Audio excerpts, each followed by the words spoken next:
Claro que con buena gana predicar en español, ¿eh? Pero he preparado con francés. La próxima vez traeré, ya hace tiempo ya, traeré un mensaje en español. Porque el otro día, en el entierro del británico del Marco, predicar en español me gusta. Bueno, pues yo también quiero gozarme predicando. Gloire à Dieu. Amen. Je vous avais promis que nous allions porter un message sur le péché, sur la loi et sur la grâce. Béni soit le nom du Seigneur. Alors nous allons faire une lecture, bien sûr, dans Romains 6 et verset 14. Pour ceux qui ont une Bible, bien sûr, hasta que la manine sea que nos traga el aparato esa que tiene escondida en su casa.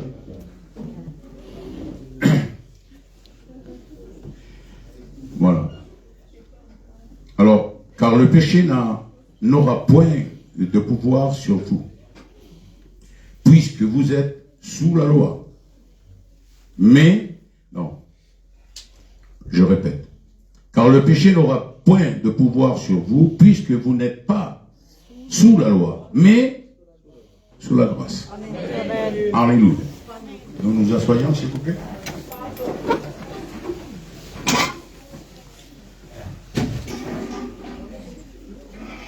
Le péché sur la loi, il a toujours une puissance.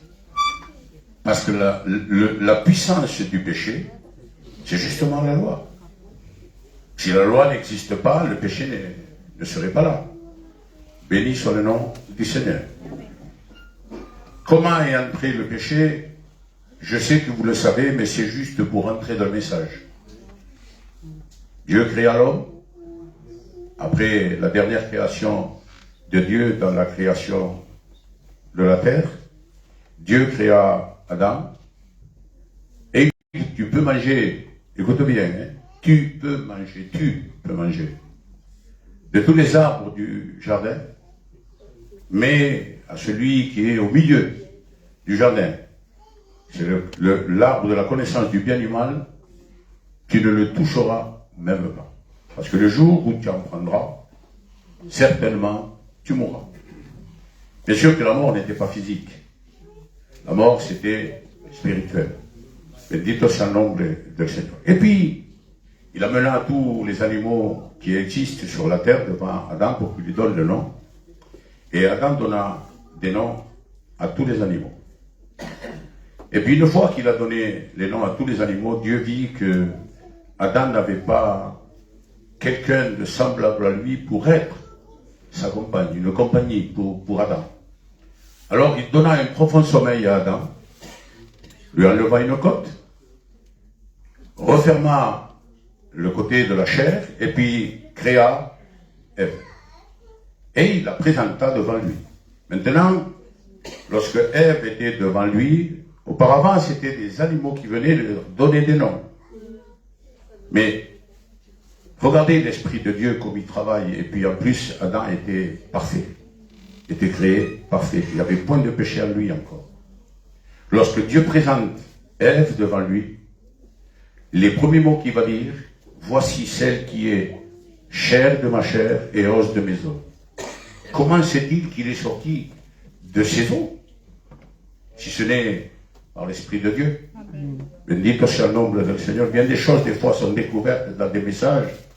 Et c'est pas que l'homme connaît, c'est l'Esprit de Dieu qui révèle. Bendito sea el nombre del Seigneur. Je veux qu'on comprenne tout ce matin. Je vais aller doucement, je vais aller tranquille, et sans rentrer dans la profondeur, sinon après on se perd. Et le péché, bien sûr, entra dans le monde. Lorsque le péché entra dans le monde, c'était que la désobéissance. Parce que Dieu lui avait dit, tu ne mangeras point de cet arbre.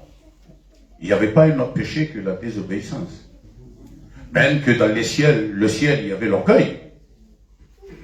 Parce que le premier péché de l'éternité, c'est l'orgueil. C'est Satan, ou Lucifer plutôt, qui voulut monter dans la hauteur de Dieu. L'orgueil le fit vouloir monter dans la hauteur de Dieu, et Dieu le fit descendre, bien sûr. Mais le premier péché ici sur terre, c'est la désobéissance. Mais la désobéissance enfanta ou engendra d'autres péchés. Par exemple, la jalousie, c'était l'un des premiers péchés après la désobéissance. Nous allons le voir, hein? Parce que ce que je vous dis, je vous le dis par la Bible aussi. Hein? Premièrement, la jalousie. Ensuite, le meurtre. Et après le meurtre, tout ce qui vient tranquille. Pourquoi la jalousie? Parce que Dieu, dans Genèse 4, verset 6, Dieu va se diriger vers Caïn. Et il va lui dire comme ceci. Caïn, le désir du péché se couche à ta porte. Le désir. Le péché avait un désir. Et en vérité, c'était la chair qui le désirait. Parce que le péché, il habite, il fait partie de la chair. Bendito sea el nombre del Seigneur. Mais toi, domine sur lui. Ça veut dire qu'il pouvait, Caïn, pouvait ne pas tuer son frère. Mais pourquoi il le tua? Parce qu'ils se firent deux autels. L'un donna un agneau, c'était les prémices de son troupeau, c'était Abel. Et puis Caïn donna les prémices de sa récolte, on pourrait dire. Mais ce n'était pas parce que c'était un agneau et une récolte que le sacrifice de Caïn n'était pas bon. Parce que je vais vous dire quelque chose.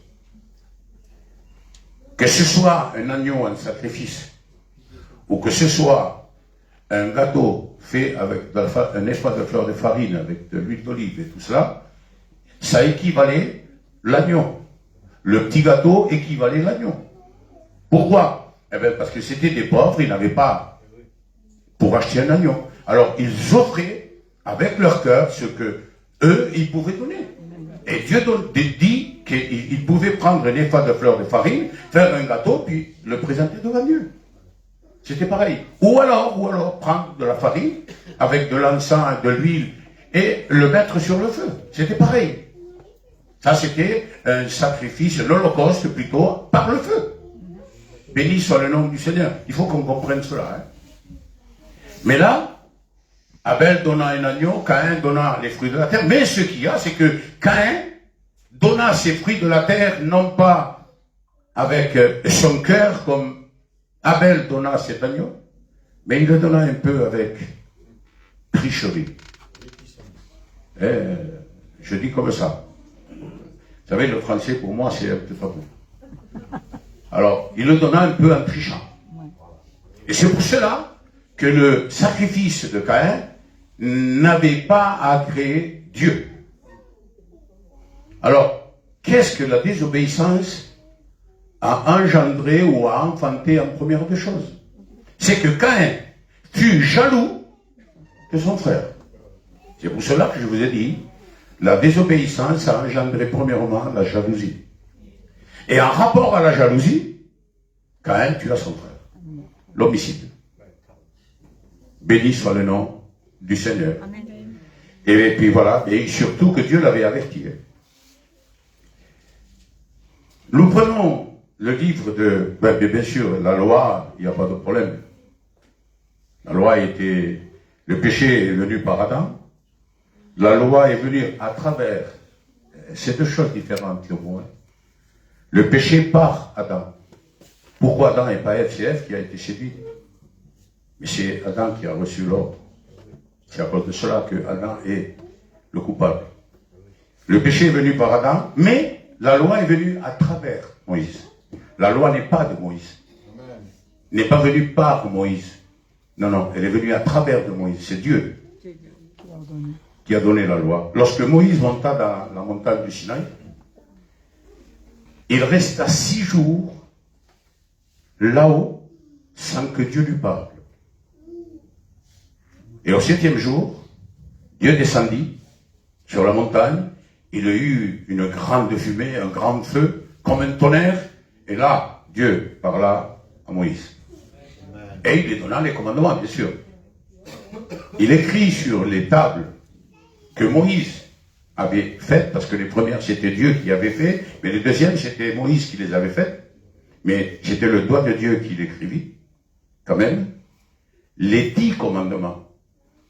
Mais néanmoins, il y a 613 préceptes. Il n'allait pas écrire 613 dans les commandements, dans les tables, c'était impossible. Ça aurait pesé des tonnes. Moïse n'aurait pas pu les prendre. Alors il met que 10 commandements, les plus importants, qu'il y a 5 pour Dieu et 5 pour l'homme. Et dans ces deux, 5 et 5, dans ces deux, il y a tout qui s'accomplit. Comment peut s'accomplir la loi dans 2 commandements alors qu'il y en a 10? Eh bien parce qu'il y en avait 5 pour Dieu. Et le plus important c'était, tu aimeras ton Dieu de tout ton cœur, de toute ta force, de toute ta pensée, de toute ton âme. Et ce commandement accomplit les 5 qu'il y avait pour Dieu. Et les 5 autres, tu aimeras ton prochain comme toi-même, qui accomplit les 5 commandements qu'il y avait pour l'homme. Parce que si on aime Dieu de tous nos cœurs, de toute notre pensée, de toutes nos forces et de toute notre âme, ben, on ne péchera pas contre lui. Parce qu'on l'aime. Et si tu aimes ton prochain comme toi-même, tu ne penseras même pas à mauvais à travers ton frère. C'est normal, puisque tu l'aimes. L'amour pardonne tout. L'amour ne soupçonne rien. Non seulement supporte tout aussi. Elle ne soupçonne rien. Même que le frère d'à côté, et Tony, il a une mauvaise pensée contre moi, mais moi je ne la soupçonne pas. Parce que je l'aime. Même que lui là, moi ça ne me fait rien. Moi je l'aime. Et je ne soupçonne rien du tout. Je le sais. Ça c'est l'amour. Béni soit le nom du Seigneur. Alléluia. Et vous savez très bien, Galates 4:4, lorsque les temps furent accomplis, Dieu envoya son fils sous la loi et né d'une femme. Bendito sea el nombre del Seigneur. Et où s'accomplit la grâce? À Golgotha, à travers la croix du calvaire. Là, on a le péché, la loi et la grâce. Mais on va s'entretenir dans Romains 7. Ignorez-vous, frères, on va prendre deux versets là. Non, 3. Du 1er au 3. Ignorez-vous, frères, car je parle à des gens qui connaissent la loi, que la loi exerce son pouvoir sur l'homme aussi longtemps qu'il vit. Il est vrai que Paul se dirige aux Israélites, aux Juifs. Là. Il parle aux Juifs. Mais ça peut le faire pour nous aussi. Parce qu'on connaît la loi. Béni soit le nom du Seigneur. Alors, il exerce son pouvoir sur l'homme aussi longtemps qu'il vit. C'est très important ce texte. Et on va le détailler après qu'on ait lu les 2 autres.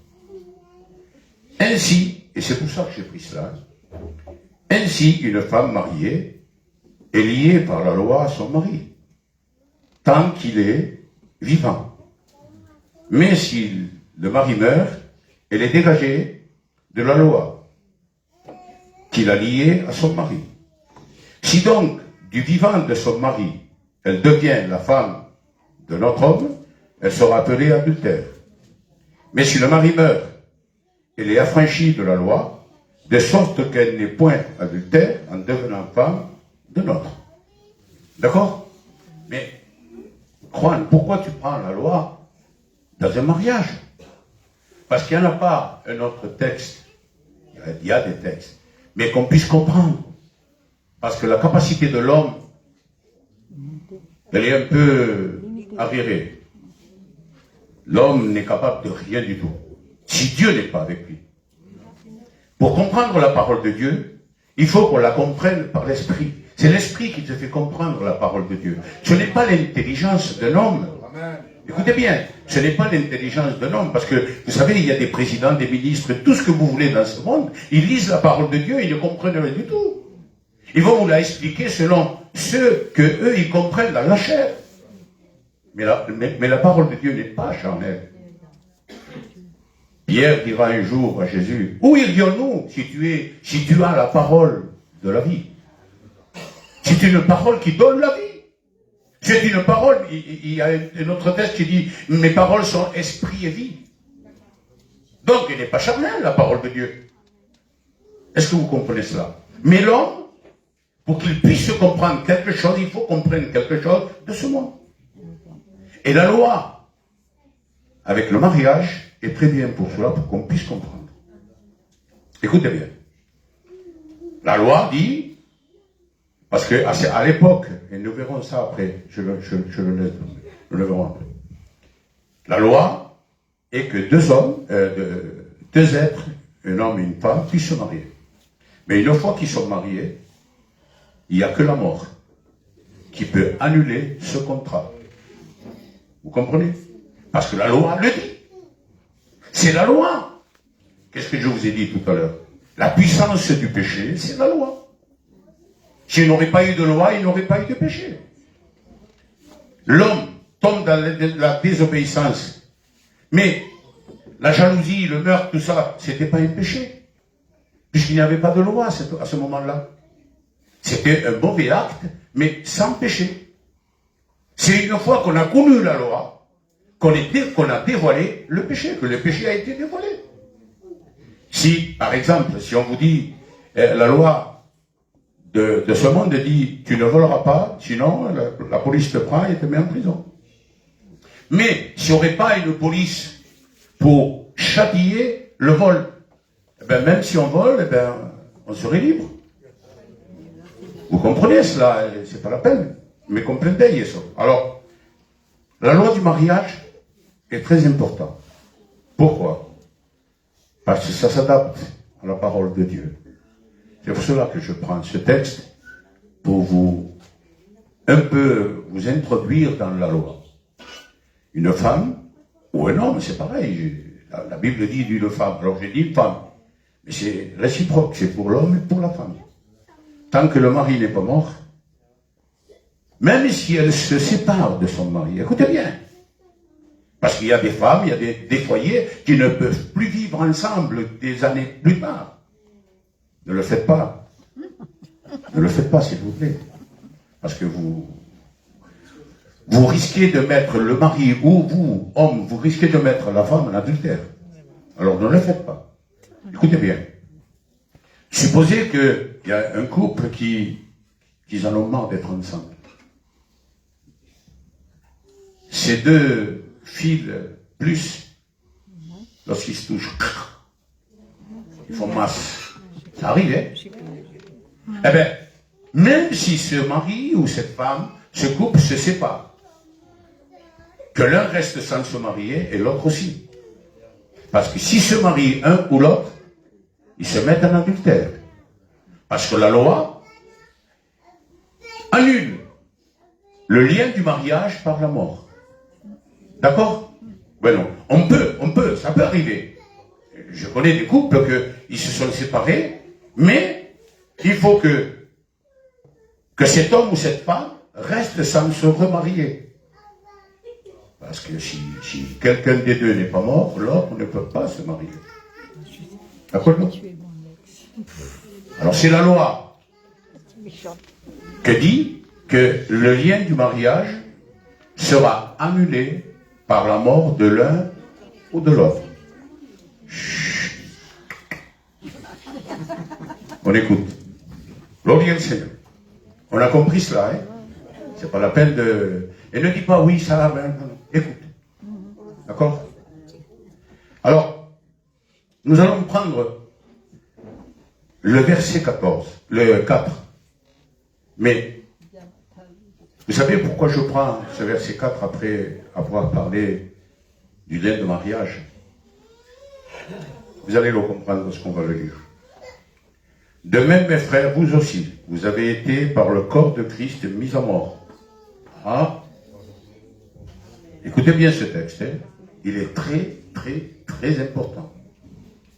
De même, mes frères, vous aussi, vous avez été par le corps de Christ mis à mort. En ce qui concerne la loi. Écoutez bien, hein, pour que vous apparteniez à un autre, à celui qui est ressuscité des morts, Amen. afin que nous portions du fruit pour Dieu. Qu'on le veuille ou pas, on était l'épouse de Satan, c'est un nom un peu dur. Diable. Diable, c'est un peu plus fin. Lorsqu'on ne connaît pas Dieu, on est l'épouse du diable.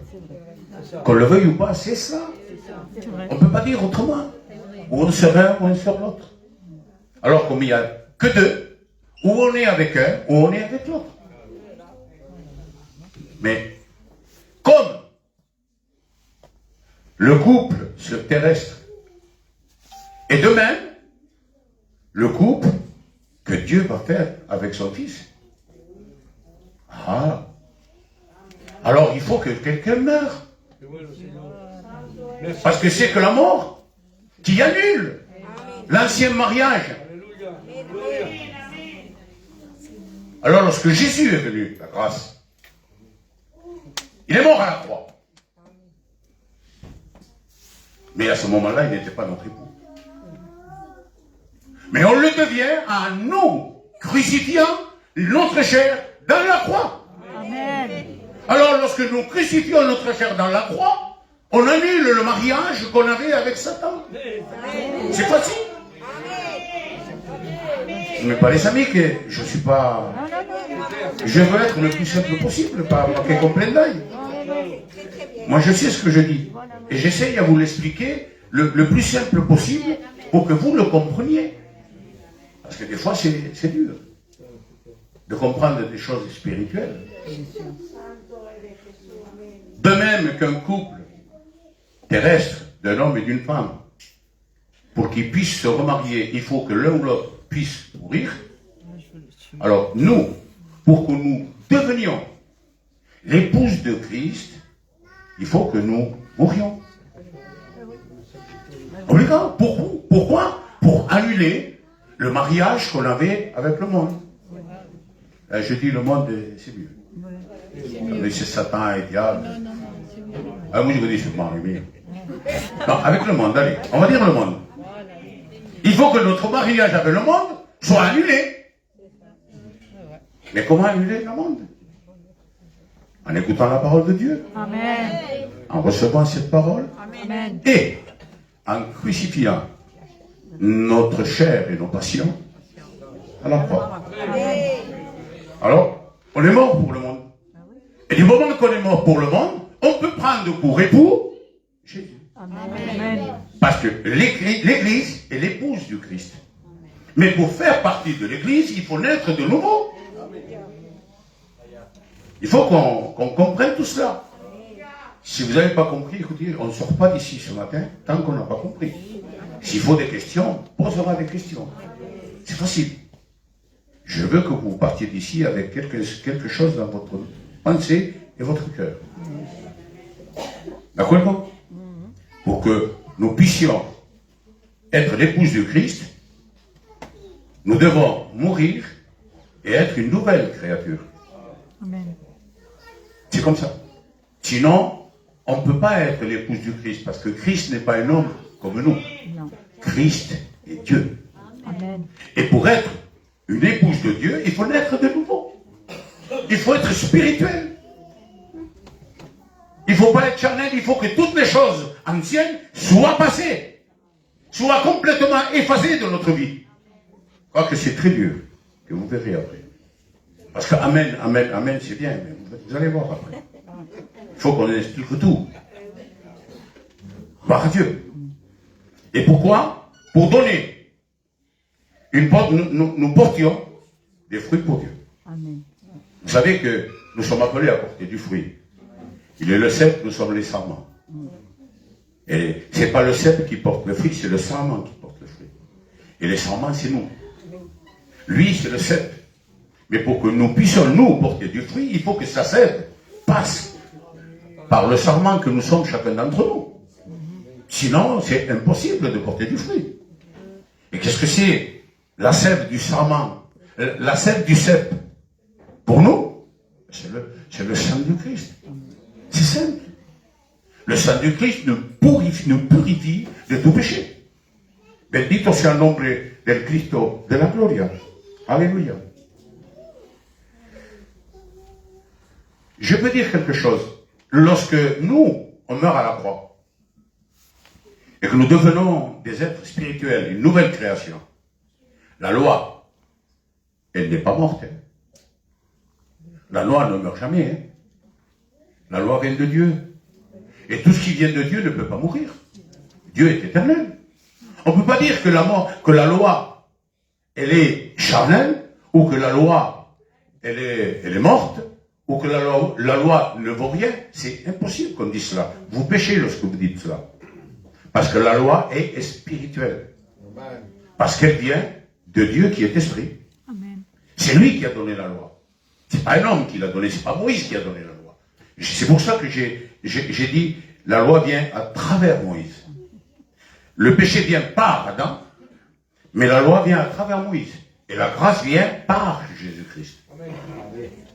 Je fais comment dites-vous? Et la ressemblance des mots. Mais comprenez, hein? Par et à travers. C'est deux choses différentes. Par, c'est la personne, à travers, c'est quelqu'un d'autre qui parle à travers toi. D'accord? Bendito sia il nombre del Cristo de la gloria. Nous allons continuer. Verset 5. Car lorsque nous étions dans la chair, les passions du péché provoquées par la loi agissaient dans nos membres, de sorte que nous portions du fruit pour la mort. Le péché qui habite, parce que le péché habite toujours dans la chair. Écoutez bien, le péché habite toujours dans la chair, parce que sinon il n'y aurait pas des tentations en nous. Est-ce que vous comprenez cela? Le péché habite toujours dans notre chair. Il n'habite pas dans notre esprit, parce que l'esprit est bien disposé, mais la chair elle est faible. Vous comprenez ça? Il faut faire très attention à cela. Il ne faut pas dire, non, non, moi j'ai point de péché, je suis lavé par le sang de Christ, il n'y a plus de... Non. Non, non. Le péché est dans ta chair. Et nous allons le voir, hein. C'est des textes. Hein. C'est pas moi qui le dis, hein. C'est la parole de Dieu qui le dit. Le verset 5, nous le relisons, il dit, car lorsque nous étions dans la chair, les passions des péchés provoqués par la loi agissaient dans les membres de sorte que nous portions des fruits pour la mort. Lorsque nous étions dans la chair, que nous ne connaissions pas Dieu, que nous ne sommes pas nés de nouveau, les fruits que nous portions, c'était la mort, c'était pour la mort. La poisson, tout ce que la chair aime, les passions de la chair. Les passions de la chair, vous pouvez mettre tout ce que vous voulez. Tout est contraire à l'esprit. Les désirs de la chair sont contraires aux désirs de l'esprit. L'esprit te dit, prie. La chair te dit, va t'amuser. Vous comprenez? L'esprit te dit, lis la parole de Dieu. La chair te dit, non, fais ceci. C'est des contraires. Ce sont deux ennemis. La chair et l'esprit, ce sont deux ennemis.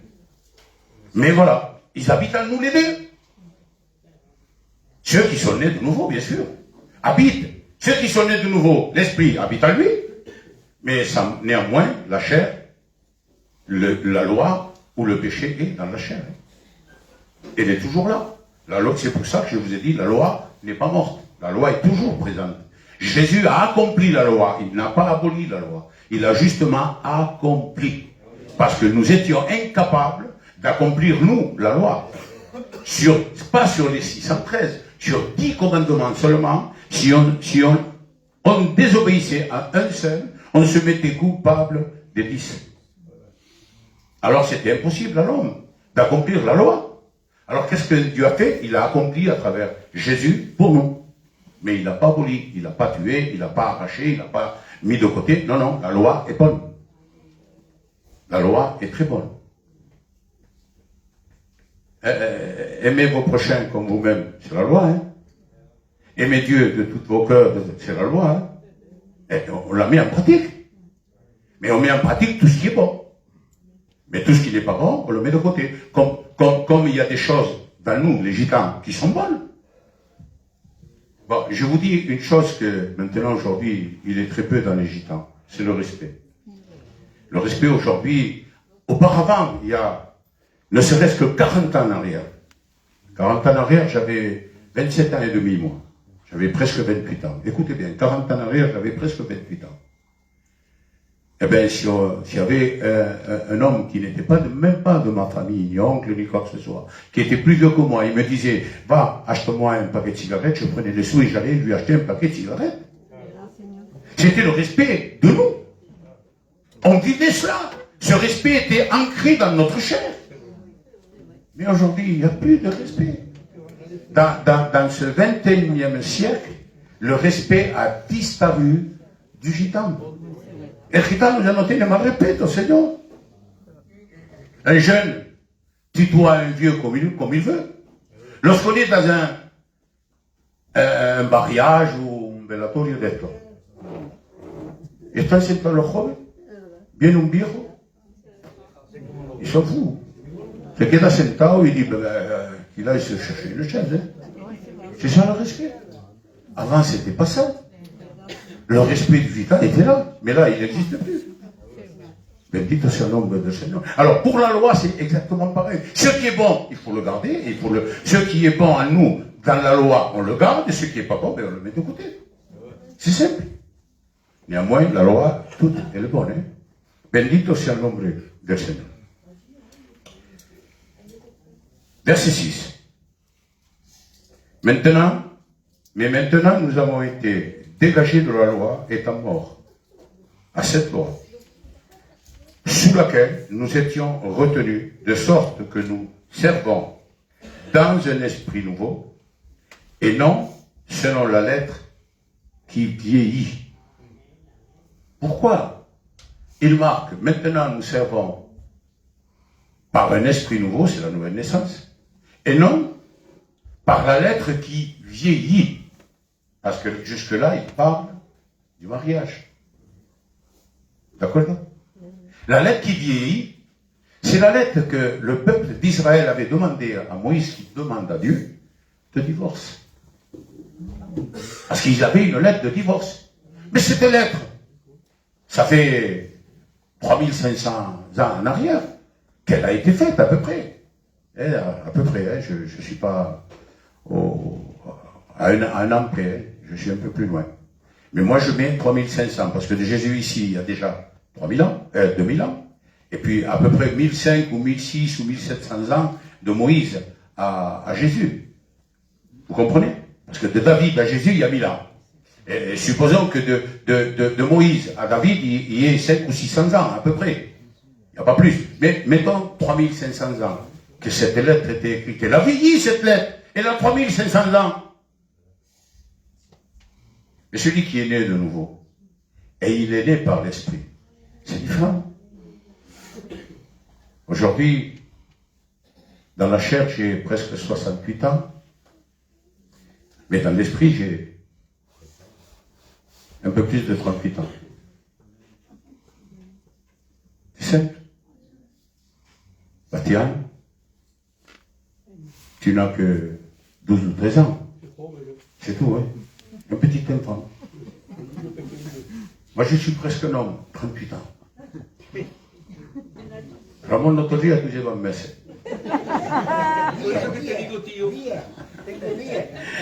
Merci, béni soit le nom du Seigneur. Est-ce que vous comprenez cela? Les lettres vieillissent, mais l'esprit ne peut pas vieillir puisqu'il est éternel. Amen. L'esprit est éternel. La vie que Dieu nous donne, c'est une vie spirituelle. Et c'est une vie éternelle. Pour toute l'éternité, elle ne peut pas vieillir. Parce qu'elle est hors du temps. Ben, la vie que nous avons reçue, elle est hors du temps. Elle ne peut pas vieillir. Mais la lettre que Moïse avait faite à cause du peuple, et Dieu avait dit oui parce que à cause de la dureté du cœur d'Israël. C'est pour cela. Et il le reproche après. Hein. Béni soit le nom du Seigneur. Alors, nous allons continuer. On va lire le verset 7 et 8, les deux textes. Que dirons-nous donc? La loi est-elle péché? Loin de là. Mais je n'ai connu le péché que par la loi. C'est ce que je vous ai dit. Je n'ai connu le péché que par la loi. Car je n'aurais pas connu la convoitise si la loi n'avait pas dit tu ne convoiteras point. C'est normal. J'ai pris le vol, mais c'est pareil. Et le péché saisissant l'occasion produisit en moi, par le commandement, toutes les sortes de convoitises, car sans la loi, le péché est mort. Sans la loi, le péché est mort. Donc, la puissance du péché, c'est la loi. Celui qui fait vivre le péché dans l'homme et dans le monde, c'est la loi. S'il n'y a pas de loi, le péché n'existe plus. Mais dès qu'il a créé l'homme, il avait donné déjà un commandement. Tu ne mangeras pas de ce fruit qui est au milieu du jardin. C'était une loi. Hein? Il avait déjà mis, le Seigneur, cette loi. Béni soit le nom du Seigneur. Alors prenons garde, s'il vous plaît, à tout cela. Nous allons prendre le 9, le 10 et le 11, qui est très important. Pour moi, étant autrefois sans la loi, ça c'est Paul qui parle, hein. Pour moi, étant autrefois sans loi, je vivais, parce que sans la loi, on peut vivre et faire ce que nous voulons. Mais quand le commandement vint, le péché reprit ma vie.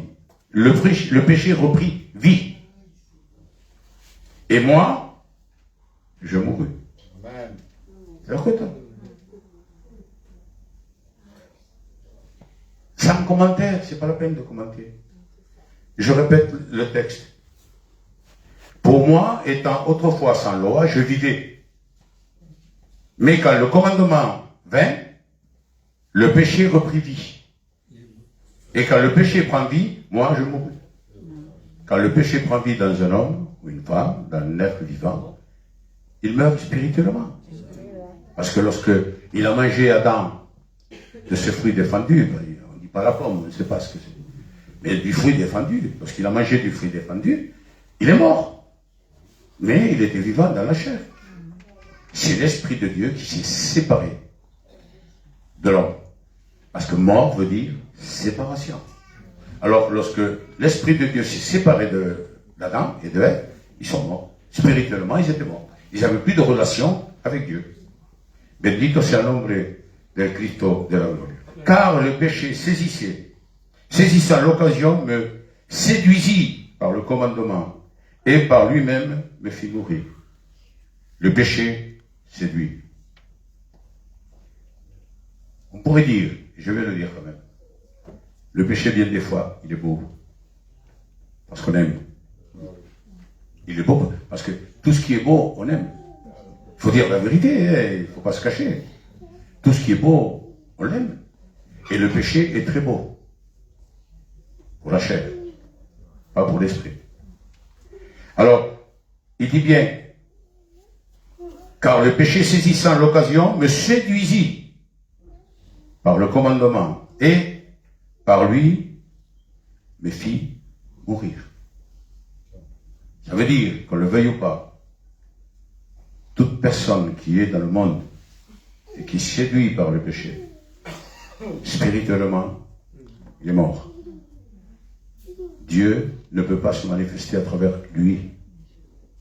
Il ne peut l'entendre. Dieu entend et seulement les vivants. Il n'entend pas les morts. Écoutez bien. Dieu n'entend pas les morts. Il n'entend que les vivants. Amen. Qui est vivant? L'Église. Qui est mort? Le monde. Alors Dieu n'écoute pas les prières des injustes. Il écoute les prières des justes. Amen. C'était là. Voilà. Ensuite, nous allons prendre le 12, le 13, le 14, le 15, le 16 et le 17. On fait la lecture. Et petit à petit, on détaille un petit peu. La loi donc est sainte. Ah, je vous l'ai dit tout à l'heure. La loi donc est sainte. Et le commandement est saint. Juste et bon. ça la lègue. Elle est sainte, juste et bon. Pourquoi? Parce que cela vient de Dieu. Ce qui est bon, a-t-il donc été pour moi une cause de mort? Loin de là. Écoutez bien, hein, loin de là. Mais c'est le péché afin qu'il se manifeste comme péché, en me donnant la mort par ce qui est bon, et que par le commandement, ils deviennent condamnables au plus haut point. Là, on peut expliquer quelque chose. Le commandement ou la loi, elle est bonne. Et Dieu ne peut pas me condamner parce que j'exerce la loi. Mais, lorsque je pratique le péché, cette loi me condamne. Je suis séduit par le péché à cause de la loi. La loi lui donne la force pour que je sois séduit. Parce que Dieu, il est Dieu et il connaît le cœur de l'homme. Alors qu'est-ce qu'il fit Dieu à travers la loi? À travers la loi, il ferme le monde entier dans la loi. Il le prit et mit le monde entier dans une prison. Voilà, on va l'expliquer comme cela. Le monde entier fut mis dans une prison par la loi. Maintenant, tous ceux qui pêchent, ils restent en prison, parce que la loi les condamne. Mais ceux qui acceptent Jésus, et qui sont purifiés par le sang du Christ des péchés, ils sortent de prison. Et ils sont libres. Maintenant, on n'est plus des esclaves du péché, maintenant on est libre. On est esclaves, mais de Jésus. C'est différent. Bendito sea el nombre del Cristo de la gloria. Où nous étions? Le 12, non? Le 14? Nous savons en effet que la loi est spirituelle. Ah. Nous savons que la loi est spirituelle. Pourquoi la loi est spirituelle? Parce que cela vient de Dieu, et Dieu est esprit. Vous comprenez? Mais moi, je suis charnel, vendu au péché. Et tu te crois plus grand que Paul? Aquí no hay nadie más grande que Pablo. Personne n'est plus grand que Paul ici. On est comme ça à côté de Paul. À travers Jésus, on est ça. Mais à travers Paul, on n'est que ça. Il faut arriver à la stature de Paul. Alors, il est dit comme ça. Nous savons en effet que la loi est spirituelle. Mais moi, Paul, je suis charnel, vendu au péché. Nous sommes tous charnels. Et nous sommes vendus au péché. Mais voilà. Il faut que le péché ne triomphe pas dans notre chair. Mais il faut que l'esprit puisse sortir vainqueur dans notre être entier. Bendito sea el nombre del Seigneur. Car je ne sais pas ce que je fais. Ah, esto está bien. Je ne sais pas ce que je fais. Je ne fais point ce que je veux, et je fais ce que je hais. Pero eso, ça c'est bon pour ceux qui comprennent un peu la loi, ceux qui connaissent un peu la parole de Dieu. Je ne fais pas ce que je veux faire. Plutôt, je n'arrive pas à faire ce que je veux faire. Pourquoi je n'arrive pas à faire ce que je veux faire? Eh bien, parce que le péché habite dans la chair. Et le péché, c'est haïr quelqu'un qui te hait. C'est le faire du mal. C'est ça le péché. Alors, je ne fais pas ce que je veux faire, et je fais ce que je ne veux pas faire. À cause du péché. Donc, si Paul, il était né de nouveau là, il était plus persécuteur de l'Église là, il était déjà né de nouveau. Et il dit même dans un autre texte, il dit, on le lira après. Or, si je fais ce que je veux, pas, je reconnais par là que la loi est bonne. Il est vrai. Alors je reconnais par là que la loi est bonne, parce que je ne fais pas ce que je veux faire, et je fais ce que je ne veux pas faire. La loi me dit non, ne le fais pas. Mais moi, ma chair me dit oui. Et je le fais. Mais comprenez, donc la loi elle est bonne. Elle veut t'empêcher de faire le mal. Elle veut t'empêcher, la loi veut t'empêcher de faire le mal. Mais le péché qui habite en nous, le péché qui est dans notre chair, nous dit le contraire. Et on fait le mal, qu'on ne veut pas faire. Bendito sea el nombre del Seigneur. Maintenant, ce n'est plus moi qui le fais, mais c'est le péché qui habite en moi. Está claro? C'est ce que j'ai dit. Maintenant, ce n'est plus moi qui le fais, mais c'est le péché qui habite en moi. Parce que le péché est toujours dans la chair de l'homme. Ce qui est bon, je le sais, n'habite pas en moi, c'est-à-dire dans la chair. ¿Habéis comprendido ese texto? Está claro, no vale la pena ni hablar. Ahora mira, j'ai la volonté. La chair est faible, mais l'esprit est bien disposé. J'ai la volonté, mais non le pouvoir de faire le bien. J'ai la volonté, no quiero hacer eso, Señor. Mais je n'ai pas le pouvoir de ne pas le faire. Parce que le péché domine sur moi. Quand je ne fais pas le bien que je veux, je fais le mal que je ne veux pas. Et si je fais ce que je ne veux pas, ce n'est plus moi qui le fais, c'est le péché qui habite en moi. Está claro, Está todo claro la palabra de Dios. Cojo el otro por detrás.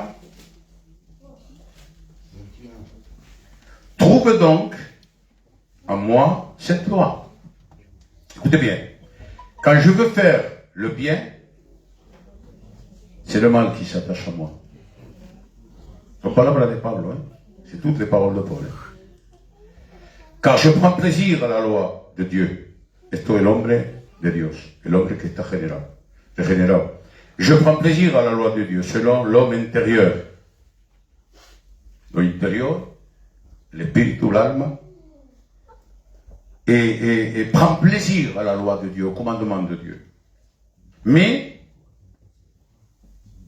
je vois dans mes membres, vaya texto este, Seigneur. Mais je vois dans mes membres une autre loi qui lutte contre la loi de mon entendement et qui me rend captif à la loi du péché qui est dans mes membres. C'est très important ce texte. En nous, il y a comme deux personnalités. Il y a la loi de Dieu qui est bonne, mais il y a la loi du péché aussi, qui n'est pas bonne. Alors, ma volonté à moi, c'est de faire la loi de Dieu. C'est accomplir la loi pour mes frères que Dieu me dit de faire. Mais voilà, lorsque je veux faire cela, il y a une autre loi dans mes membres qui lutte contre la loi de Dieu. Et c'est à cause de cela que je fais des fois, je dis bien des fois, le mal que je ne veux pas faire, et je ne fais pas ce que moi je voudrais, le bien que je voudrais faire. C'est parce que non pas décemment que nous avons deux personnalités. Et c'est ça, On a la personnalité de l'esprit et on a la personnalité de la chair. Et il y a une lutte en nous. Ça ne t'est jamais arrivé. Voy a dire, non, oui. C'est une lutte. C'est une lutte qu'il y a entre la loi de Dieu et la loi de la chair. Combien de fois cela vous direz, l'enciendo o no l'enciendo? ¿Cojo el mechero o no lo cojo? ¿J'allume la cigarette ou je ne l'allume pas? Je bois ce verre de plus ou je ne le bois pas? Je vais là-bas ou j'y vais pas?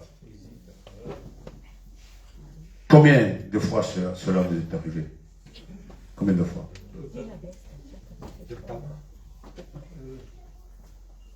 Ahí, on va quelque part et on voit une liasse comme ça de 50 euros. Non, de 500 euros.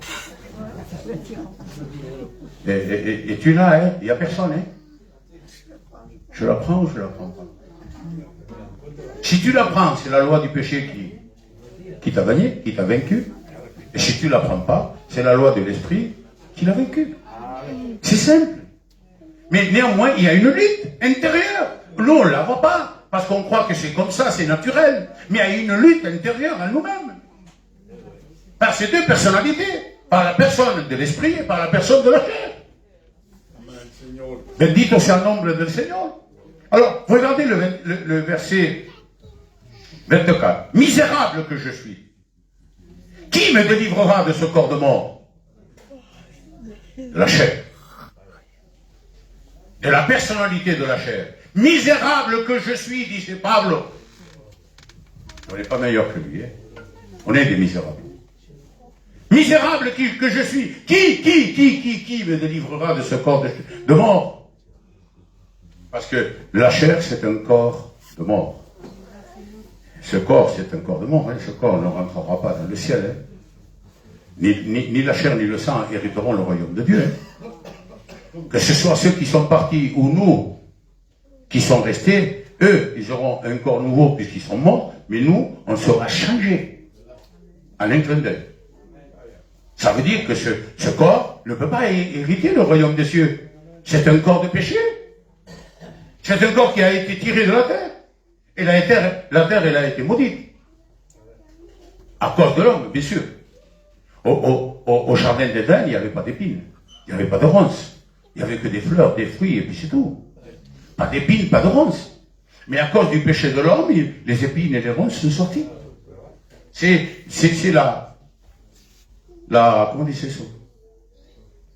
La conséquence du péché. Les épines et les ronces, c'est la conséquence du péché. Bendito sea el nombre del Cristo de la gloria. Alors, on peut le comprendre, ce texte. Misérable que je suis. Oh, el Juan, cantan, es un miserable que no vale nada.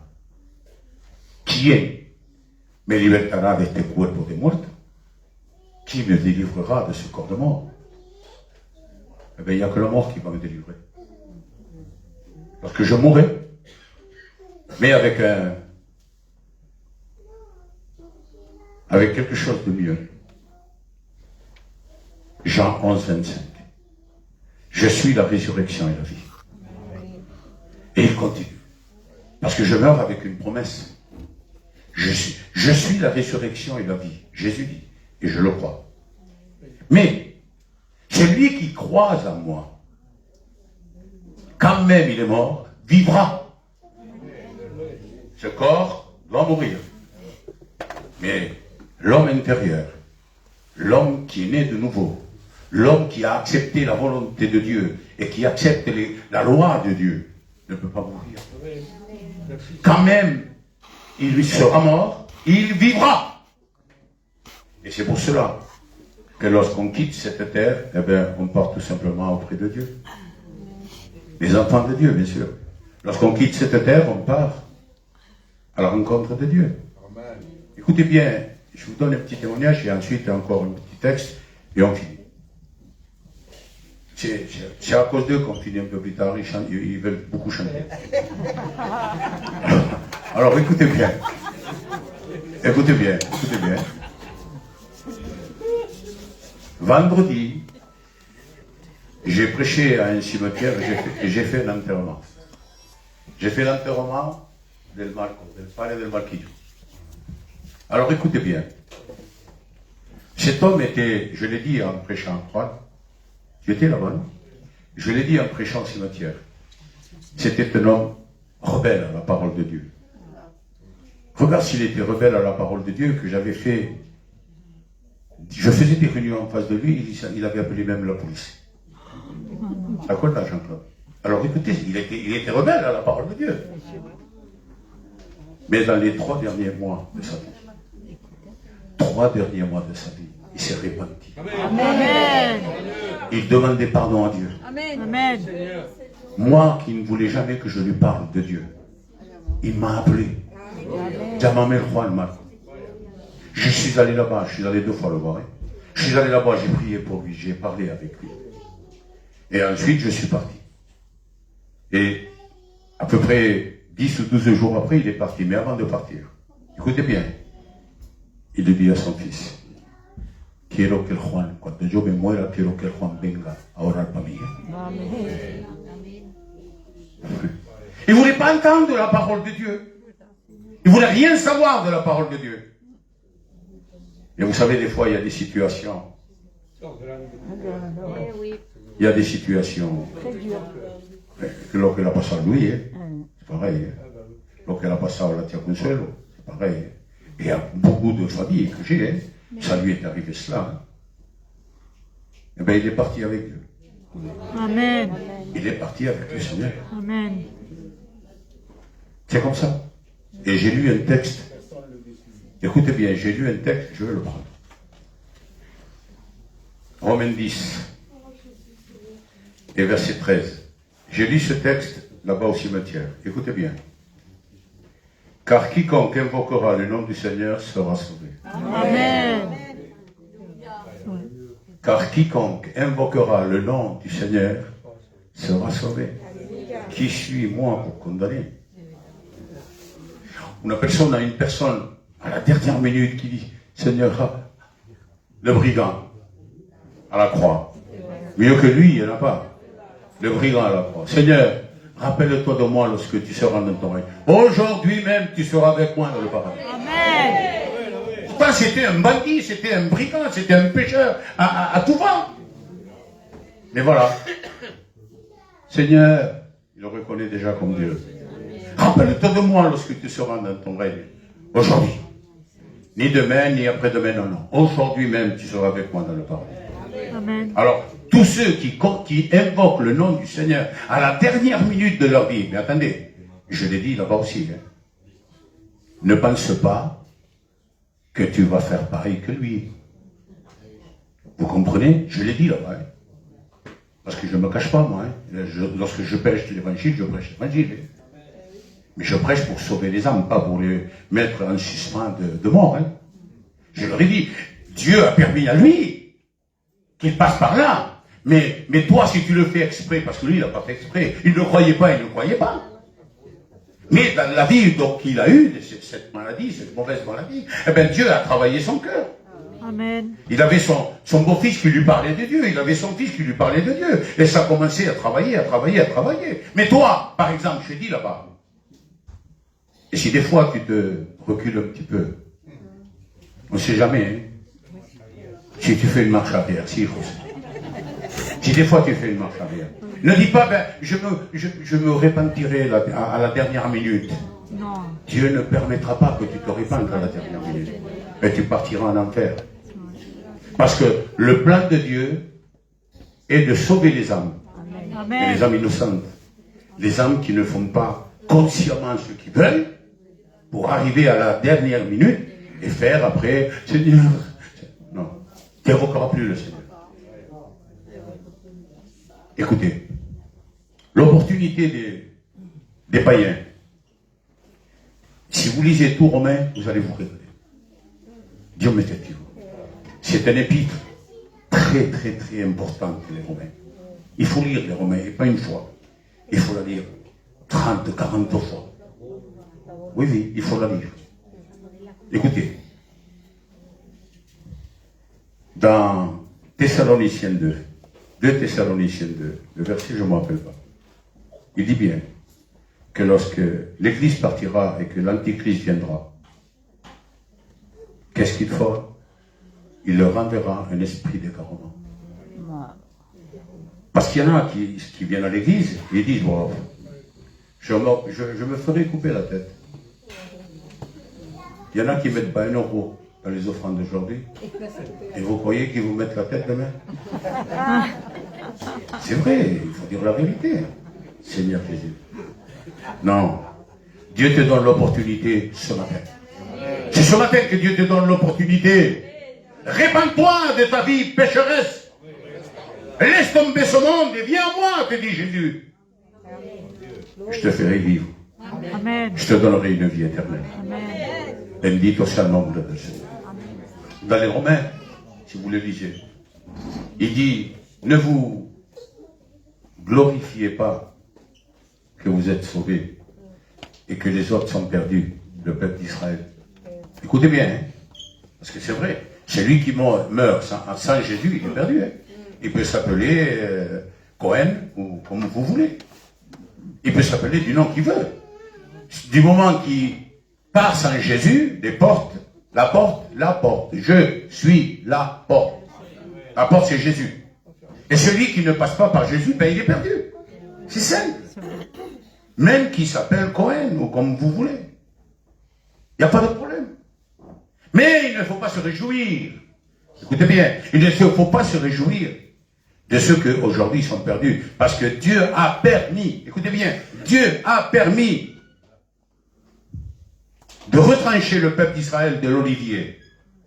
Il a coupé les branches de l'olivier pour que nous soyons greffés. Mais n'oubliez pas que l'olivier, c'était eux. Et qu'eux sont toujours les racines.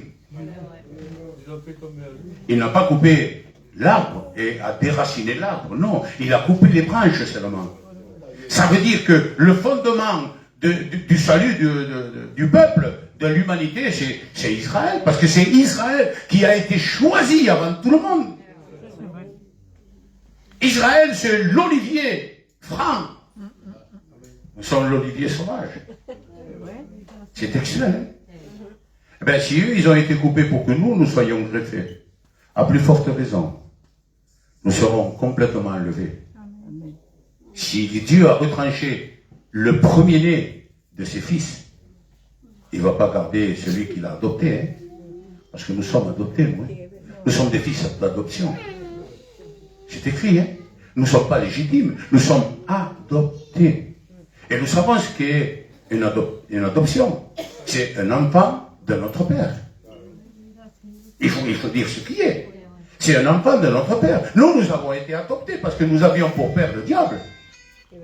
C'est écrit. Celui qui pêche a pour père le diable. Et l'on dit, c'est la parole de Dieu, c'est pas moi qui le dis. Alors, Dieu nous a adoptés. Il a consenti à couper les branches de l'olivier. Mettre Jérusalem, Israël de côté. Pour te greffer toi. Alors, garde-toi bien sûr. Amen. Et reste dedans. Parce que le troupeau que Dieu va sauver plus tard, c'est Israël. Lorsque l'Église partira, il n'y a plus de païens qui vont rentrer. Écoutez bien.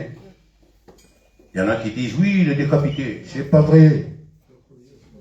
Écoutez bien. Il n'y a plus de païens qui vont rentrer dans la grâce après. Il n'y a plus de grâce. Lorsque l'Église est partie, écoutez bien, hein, lorsque l'Église est partie, c'est là que Dieu enverra un esprit d'égarement, afin que celui qui n'a pas voulu accepter l'amour de la vérité, croie au mensonge et se perde. C'est ce que la parole de Dieu dit. Il y en a qui, c'est des érudits, c'est des comment se dit ça, théologiens, c'est des érudits, des théologiens, c'est tout ce que vous voulez. Oui, mais ils parlent de tout peuple, de toute langue, de toute nation. Si, c'est vrai. C'est marqué, on ne peut pas dire que c'est pas vrai. Mais ça n'existe pas, les juifs français. C'est pas un israélite, hein, c'est un français. C'est un juif français. Il n'existe pas des juifs américains. C'est un juif américain. Et c'est comme cela les nations. Lorsque la Pentecôte, l'Esprit descendit à la chambre haute, il y avait, je crois, 16 ou 17 nations là. Et c'était tous des juifs. Mais avec une nationalité de notre peuple. Vous comprenez ça? Ils venaient, il n'y avait pas, hein, mais je dis, il y avait qui venaient d'Espagne. C'était des Espagnols, mais c'était des Juifs. Mais comprenez? Ils montaient exprès à Jérusalem pour la fête. C'était des Juifs. Puisqu'ils montaient exprès à Jérusalem pour la fête de la Pentecôte.